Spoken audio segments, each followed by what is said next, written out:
Hello everyone and welcome to my WWE Elimination Chamber 2015 pay-per-view review.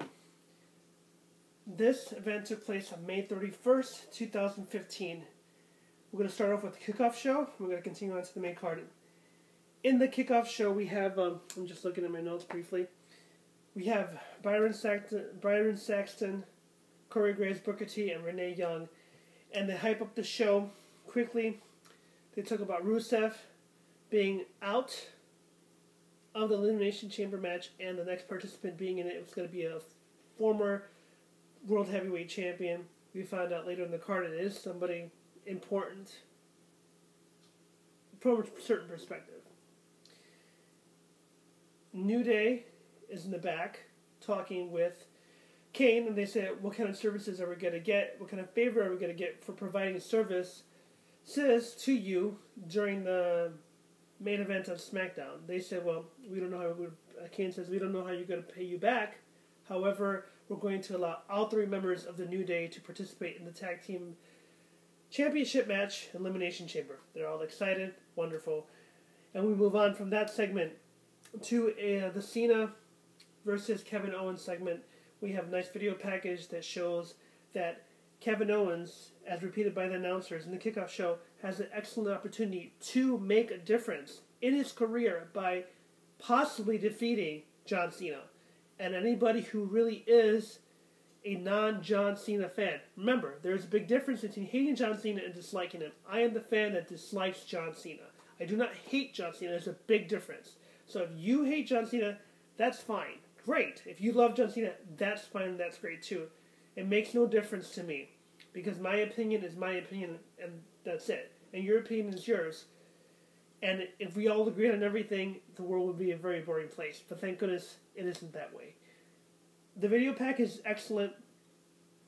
Moving on from there, they have another video package hyping up Neville and Bull Dallas, which in my opinion isn't going to be such a good match. But at the end of the day, it's only because they didn't have that much of a build leading up to this pay-per-view, since it's only 2 weeks since the last pay-per-view, which was WWE Payback. And then Booker T announces that his brother Stevie Ray got a Legends contract. They're all excited. He congratulates him. Another stipulation that they mentioned in the pay-per-view itself coming up is that in the Divas Triple Threat match, there's going to be no Naomi. There's going to be no Naomi's bodyguard, which is Tamina, and no Brie Bella. They've been banned by ringside. Banned from ringside, I apologize. Then the only match they had on the kickoff show was Zack Ryder versus Stardust.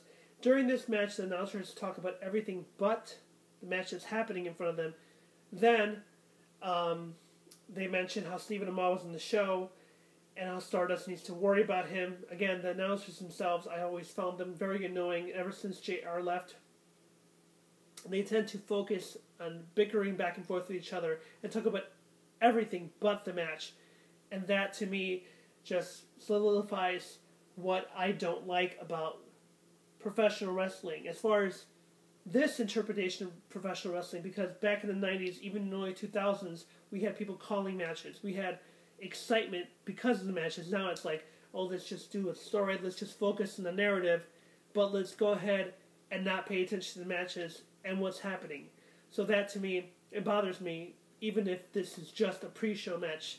These athletes are working their asses off. I know Zack Ryder isn't important anymore in the food chain. I know Stardust isn't important anymore in the food chain based on the WWE storyline, but they are still professional athletes, and they are working hard at what they do. You should at least call the match that you're seeing in front of you.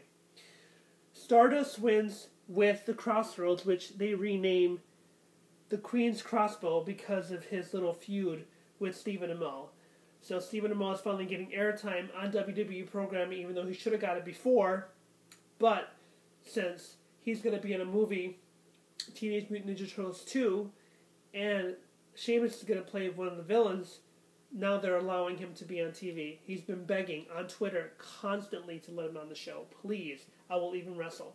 Now they're finally taking notice, and that to me is something good. So I'm hoping this publicity works best for the WWE. They hype up Lana being interviewed by Tom Phillips in the media lounge. Hashtag Ask Lana. And they ask her, how do you feel being free of Rusev? How's your relationship with Ziggler? She pretty much says it's wonderful to be liberated from him. She doesn't know anything else about his injury. She doesn't wish any harm on anybody. Either which way, they are moving on from the Lana heel persona. It's done, it's over with. There will be no Lana Rusev reunion. The bad circumstances leading into Rusev being injured. He has a fractured toe. Again, he won't be at the pay-per-view. And we have to move on. So Lana is the new face that they're trying to build up to a certain level because of, obviously, how beautiful she is. And we all know she's beautiful. But the fact remains that the split between Lana and Rusev, some people don't like it. It really has hurt the Rusev character to the point where now what are they going to do about him? What are they going to do with him? Because the talking point with Rusev, the best part about Rusev as a character was his mouthpiece. And his mouthpiece was the beautiful woman Lana. Again, we move on. The next segment is The Miz TV, which special guest Daniel Bryan, who had to relinquish his IC belt due to injury. We don't know how severe their injury is, but The Miz starts, plugging his Marine Force and his little helper. He starts making fun of Daniel Bryan. Daniel Bryan tells him his career isn't over. He tells him there's somebody here who would be better to, talk down to you. I don't really understand. This was a very short interview. It felt very long, a little bit painful because of how Daniel Bryan was dressed, how they presented him out to be to us.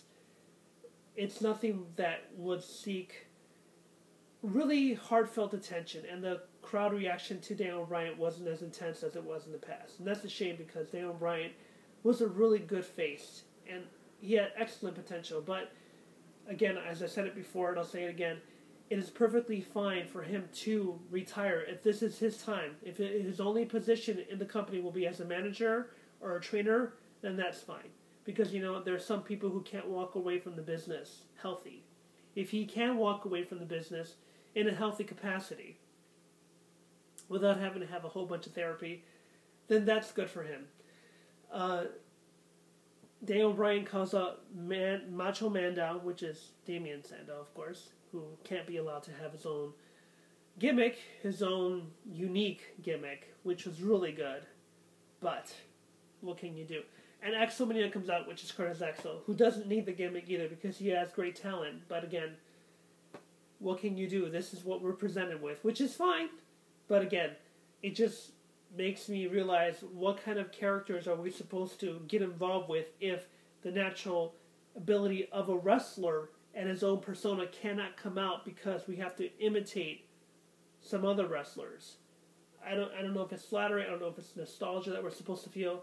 I don't know, but I'm hoping that maybe somewhere down the line they give these guys the tag team belts, Macho Mandow and Curtis Axel from Axelmania. They proceed to beat up The Miz, which is fine. Done. Segment finishes. Then we have a Dean Ambrose interview, and Dean Ambrose is talking about how excited he's going to be, but he feels very calm, and then he feels tense. And the only way he can feel tense is by punching Seth in the face. Then we have the man of the hour, the man who's going to wrestle for the WWE World Heavyweight Championship, but it's not. It's the guy who is feeding off of Dean Ambrose's popularity because he is not popular himself, and that is, in fact, Roman Reigns. He comes out and says, "Did you get the ice? Did you get the beers, brother?" And then he's like, "Believe that."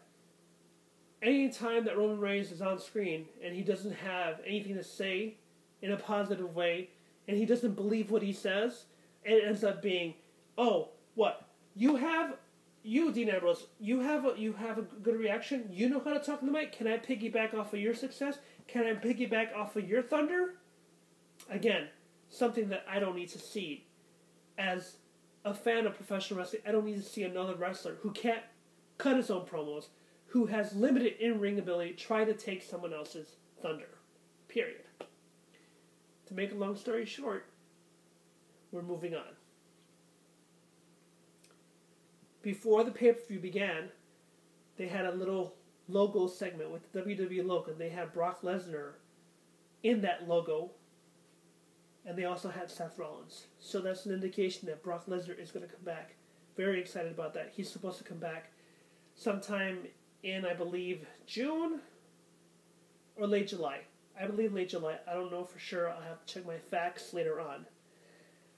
Pay-per-view starts. The first match on the pay-per-view is a tag team title elimination championship match. I don't know if I said that right. I apologize if I didn't. I'm very excited. Just trying to make sure that I get my information right. I took notes, so if I'm distracted, I apologize. Just trying to get my notes and my facts right. The tag teams are introduced as follows. Primetime players are introduced first, followed by the Matadores, followed by Tyson Kidd and Cesaro, and the New Day are introduced. These four teams are locked in their respective pods to begin with. Ascension and Lucha Dragon start the match off. Each team was introduced after 4 minutes passed. So, the first team that was eliminated was the Lucha Dragons. They were eliminated by the Ascension.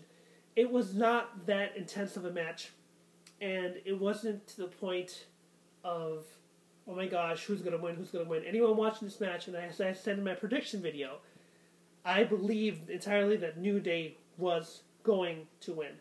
Before the Lucha Dragons got eliminated, there was a spot when Cesaro ran to the top turnbuckle up into the pot and gave Kalisto a running uppercut, which was fantastic. But that was the only special part of the match. There was no other big, huge spot. So the eliminations happened as follows. Give me 1 second.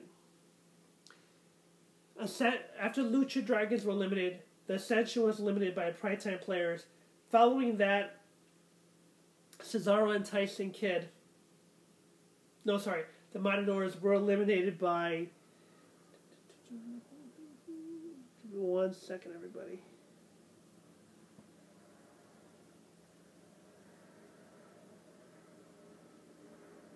Matadors were eliminated by Ascension.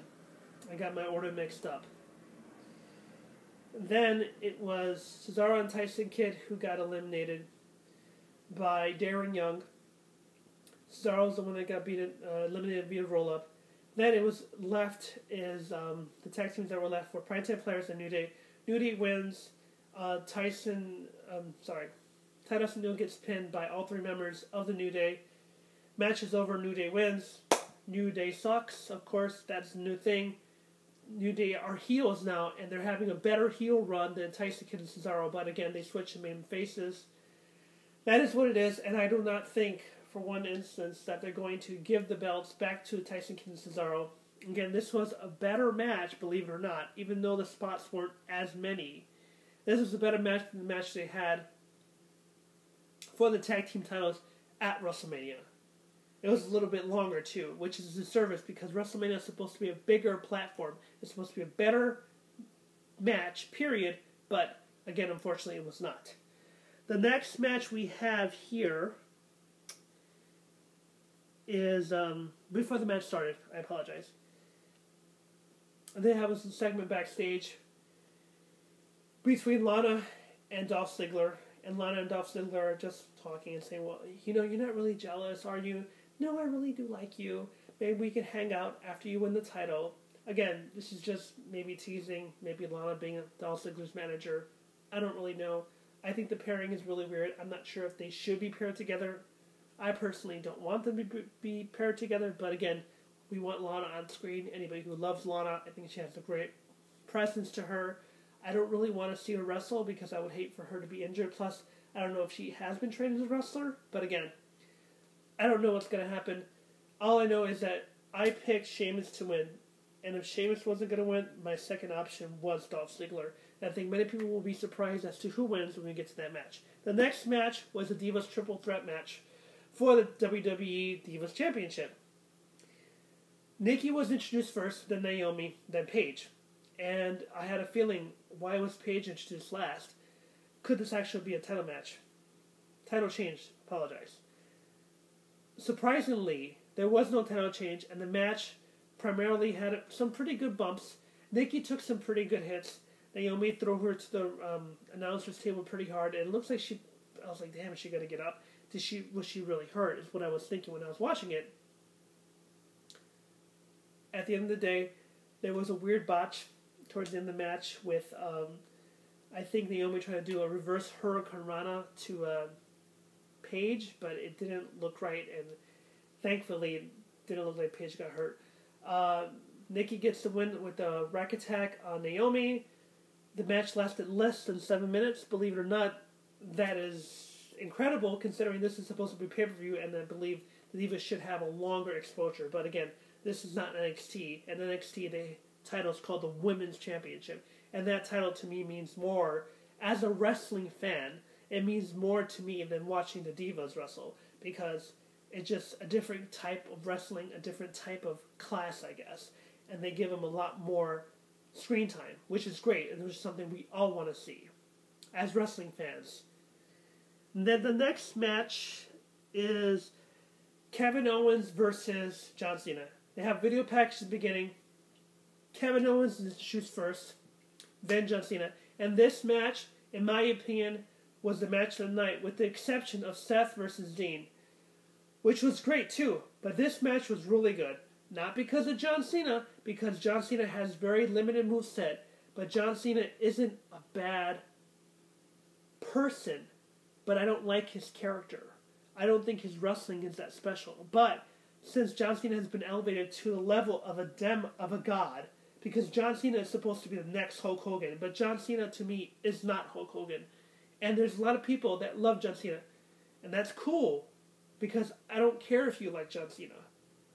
I personally don't like him for whatever reason. I don't like him, but it's only based on his character that is perceived as, I'm John Cena, I'm a good guy, I always stand up for what is right. But John Cena has never been in the Marines. John Cena has never been in the Armed Forces. John Cena has never bled or sweated for this country, this United States of America. So when he does this whole thing, it doesn't equate to me as me liking him or me giving him respect.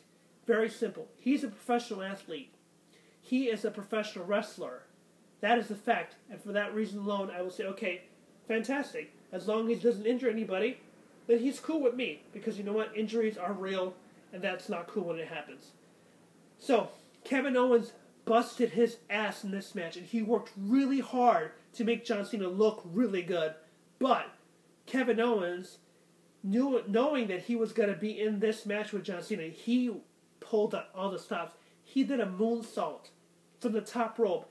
That big guy did a moonsault on the top rope that looked better than Vader's moonsault.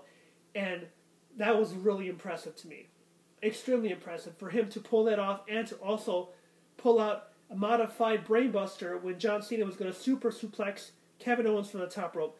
Kevin Owens also gave the attitude adjustment to John Cena, which John Cena kicked out at 2. I know, shocking, because John Cena never kicks out at 2. He always kicks out at 1.5. But, all joking aside,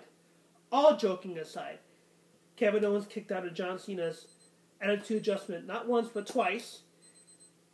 John Cena kicked out of the pop-up powerbomb not once but twice. But, at the end of the match, surprisingly, and very shockingly, not to me though, because I really wanted Kevin Owens to win. Kevin Owens hits the pop-up powerbomb, and he pins John Cena cleanly for the 1-2-3.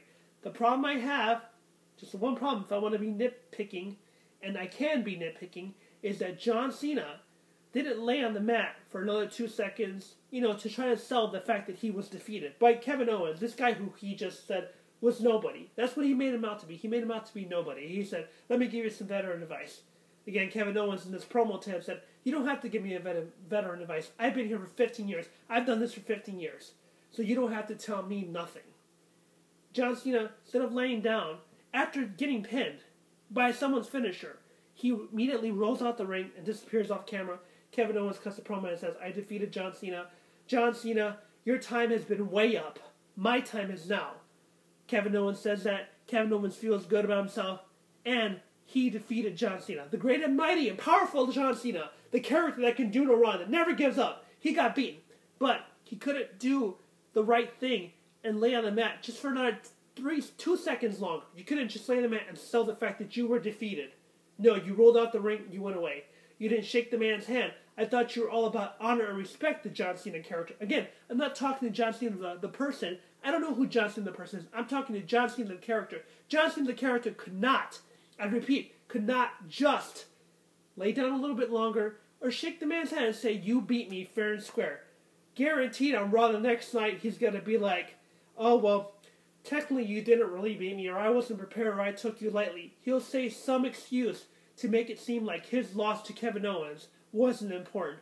But let me tell you something. Anyone who believes in the future of the WWE and wants to see something different instead of John Cena and instead of Roman Reigns needs to turn heel. I said it. I wish he did it tonight. He did not. When that happens, Roman Reigns will be elevated to this level because he'll be a heel and he'll be great. And then later on, you can make him that face because you could have the people who he is aligned with, the authority. This is my idea that I'm thinking, and I'm sure other people thought it too, but this is what I'm thinking. If John Cena has achieved so much level of superstardom with being a face because he was brought up naturally and slowly by beating everybody in a certain amount of time. This is called years and years and years of him being shoved down your throat. Trying to consolidate that time with a Roman Reigns character doesn't work because Roman Reigns had that brief intermission when he had that injury, that hernia injury last year. Then people forgot about him. Then you dangled that carrot, which is Daniel Bryan. Daniel Bryan isn't the carrot, but the idea of Daniel Bryan, his character, since he was already loved and he was already over as a face, you're looking at conflicting fan bases. There are people who love Roman Reigns, and hey, wonderful. I personally don't like him. Don't like his character. I don't know him as a person. Again, I'm just talking about the characters. We're not talking about the people here. Because I don't know who they are in real life, and that's fine. Because I'm not supposed to. I don't know them personally. I never will. And that's fine. We're just wrestling fans, all of us. But John Cena has to lose to Kevin Owens again at Money in the Bank because the Kevin Owens character is starting. He's evolving. He's beginning here in the WWE, even though he's existed in another industry. But he's been in the industry for 15 years. He shouldn't have to job to John Cena. John Cena does not need a victory to him. Against him. Kevin Owens needs to win the next match too. Kevin Owens worked his ass off in this match. If you get the opportunity to see this match, for the U.S. people who have a tablet, a PS4, a Kindle, the only way to watch is the WWE Network because the cable companies are no longer carrying WWE pay-per-views. Again, we're going to see how this affects their business model and affects the WWE programming as it continues. Since now we're going to have pay-per-views every 2 weeks now, it seems. Because the next pay-per-view is in 2 weeks, Money in the Bank, in June.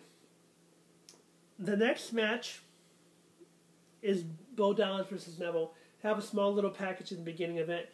The announcers do everything but to call the match. At certain points, they start talking about just ridiculous stuff. It's not really that exciting. The match had some good spots by Neville, but the match itself wasn't as exciting as I was hoping it would be. Neville wins the match with the red arrow. No surprise there. Moving on to the next match, which is for the vacated Intercontinental Championship. Now, these are the order of the participants. Mark Henry comes out to replace the injured Rusev. Unfortunately, Rusev is going to be out with a fractured toe. He's going to be out till at least maybe August. I don't know. I believe that's what the timeline they said, mid-July. It's unfortunate because Rusev didn't really have a fantastic character development as a heel, and I really wanted other people to defeat him, not John Cena. After losing 3 matches to John Cena in a row, making him look ridiculous, making him look weak, really weak, you have him losing. Even before he's getting a chance to even compete for the IC belt, he's done. He's got the broken foot. The split with Lana's complete. The Rusev character is on a downslide tremendously. Unless he comes back with a different manager to combat Lana and Ziggler, because I know they're going to pair him up. We're looking at something very sad. Mark Henry comes out, first one introduced, again, replacing Rusev. Then we have Sheamus, then R-Truth, then Ryback, then Barrett, and then Ziggler. Ziggler and Barrett start out their match. Nobody gets eliminated. The match is a little uneventful. Nothing really happens. Nothing exciting. Nothing like, oh my gosh, look at that spot. Oh my gosh, so incredible. Again, it's okay. It's an IC title match. We don't have really big names in this match. And nothing to get really excited about because I told you I had Sheamus picked to win. But it wasn't he who wins. So we'll go in the order of eliminations here. Barrett gets eliminated first. I believe Ziggler eliminated him. I can't recall. But then we have R-Truth getting eliminated by Ryback. He pins him after a shell shock. And then we have Mark Henry's pod opens by accident. And then he has his pod open by accident because, I don't remember exactly. I got a little confused, a little bored in this match, so I apologize about that little lack of being informative.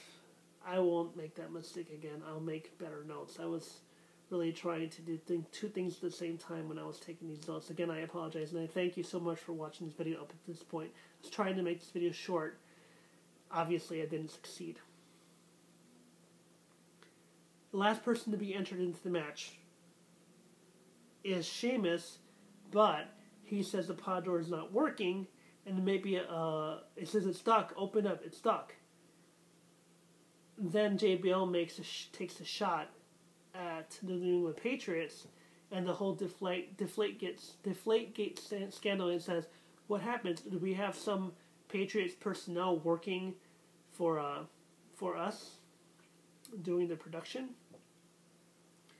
And that's fine, but last time I checked, the National Football League isn't professional wrestling. National Football League is a different entity. Just like you can't talk about other places that exist when other wrestling industries were available. Other wrestling companies were there to be your rivals. It's not flattering, and it doesn't make your company relevant.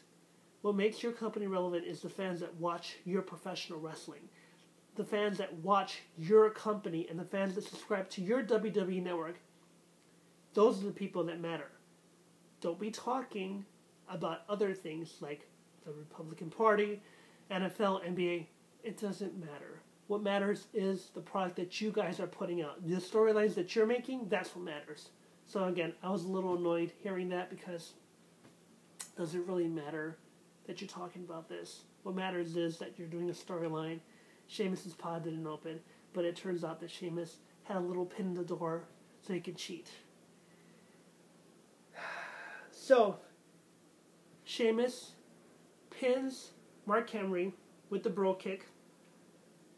Sheamus is eliminated. I'm sorry, Mark Henry's eliminated. Then we have last three people left which is Mark Henry. No, sorry, Sheamus, Ziggler, Ryback. Ryback ends up being in the corner a little bit on the outside, getting beat up tremendously by Sheamus. Sheamus ends up beating Ziggler after no-selling Ziggler's Famouser, which is really upsetting because the no-selling thing really bothers me. But it doesn't matter. Ziggler gets pinned. Thankfully, he didn't get injured tremendously or have another nice, nasty cut like he did in the last pay-per-view. Surprisingly, at the end of the match, shockingly to me, after a beautiful launching powerbomb that Ryback put on Sheamus, delivered to Sheamus, and putting him in shell shock. Ryback is now your new Intercontinental Champion. He's presented the belt by Daniel Bryan, and we have a new champion. Surprisingly, it's Ryback. Feed me more. I'm not a big Ryback fan, but he has evolved tremendously since he's been presented to the WWE as the revised Ryback instead of being the guy from Nexus, Ryan Reeves. Hey, you know what? Everyone can change. No problem. I hope that his title run is memorable for him, and it's fantastic to trying to keep Daniel Bryan relevant. I feel like there is a way to maybe have Daniel Bryan in some other capacity later on, but congratulations to Ryback for winning. Thank goodness it wasn't Sheamus, because I'm not really a big Sheamus fan. I think he actually kind of sucks. But to each their own. And now, finally, we have the main event. The WWE World Heavyweight Champion Seth Rollins being accompanied to the ring by Kane and J&J Security, facing off against the Lunatic Fringe, Dean Ambrose. It was a great match. Phenomenal match. A lot of back and forth. A lot of great heart by both of these guys. Both of these guys who know each other very well. Here comes the finish. At the end of the match, the conclusion coming up. Seth and the referee are side by side. Dean is on the top rope. Dean comes off. Seth pulls the referee in the direction of where Dean's coming. Dean practically gives this guy an elbow drop. The referee elbow drop tremendously. Referee's out. Dean Ambrose takes out J&J Security and Kane. He hits Dirty Deeds on Seth Rollins. And then the next thing you know, we have another ref coming down. Counts 1, 2, 3. The entire arena erupts. Presented is your new WWE World Heavyweight Champion, Dean Ambrose. The crowd goes crazy, and I was in complete shock. I could not believe it. Yes, Dean Ambrose is your champion. But the WWE writers at Triple H have pulled a fast one, and I wasn't even paying attention. I'm a big WWE mark. I'm a wrestling fan. Big, huge mark. I mark out. I love wrestling. I've been loving it for a long time. And what happens? We have the other referee comes out.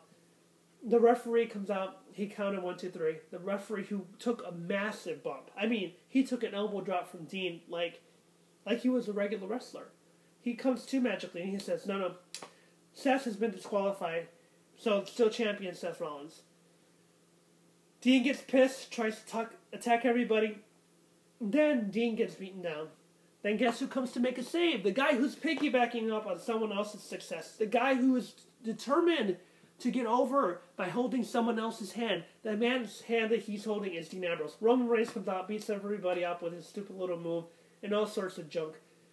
Roman Reigns is garbage. Period. That's what I feel. But hey, one day he's going to evolve to something great. That day is not now. So to me, he's garbage. I don't like him. I don't appreciate him. But that's fine. I know some people like him because he looks good, because he has this fantastic look, but the guy can't cut a promo. He has limited in-ring ability. Dean, and unfortunately Roman Reigns, because Roman Reigns just couldn't have a match, right? Roman Reigns, this guy who's supposed to be this top elite guy, doesn't have a match at this pay-per-view. So what am I supposed to do? Am I supposed to believe in some guy that didn't have a match at the pay-per-view? I'm supposed to think this guy's going to be WWE World Heavyweight Champion? The answer is no. Dean Ambrose and Seth Rollins the future, along with Kevin Owens.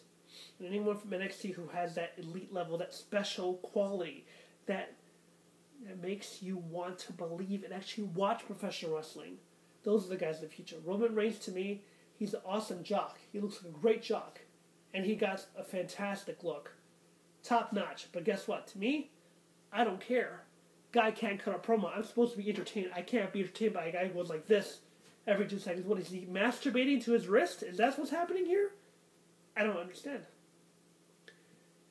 So they eventually, Dean and Roman get the upper hand. They leave with the championship because Dean says, I won the match, I'm stealing the championship, and that makes me champion. He steals the championship, they celebrate in the crowd, everyone's going crazy.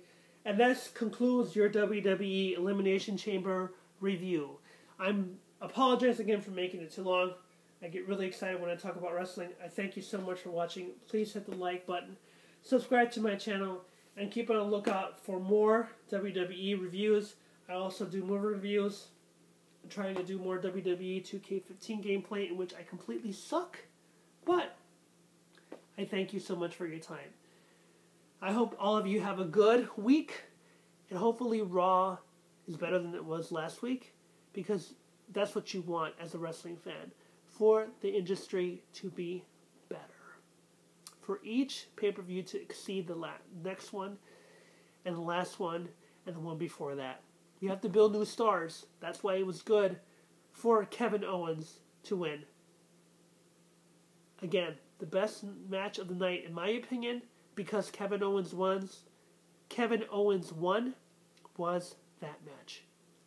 Only other one that matched its intensity and was a little bit better. Really hard to debate these two matches was Dean Ambrose versus Seth Rollins. Wow. This was a good pay-per-view. I actually give it, out of 5 stars, I give it 3.5. The only reason it doesn't get more than that is because the IC title match was a little too short, and the tag team title match was just a little too disorganized. Plus, I would not have minded seeing the New Day get a little bit more beat down a little bit, because you're going to have a little bit of yin and yang when it comes to the heels and faces. Just a little bit. Since there was 3 of them in the match, at least one of them could have got their asses kicked a little bit more. But again, thank you so much for watching, everyone. You have a good Monday. Thank you so much.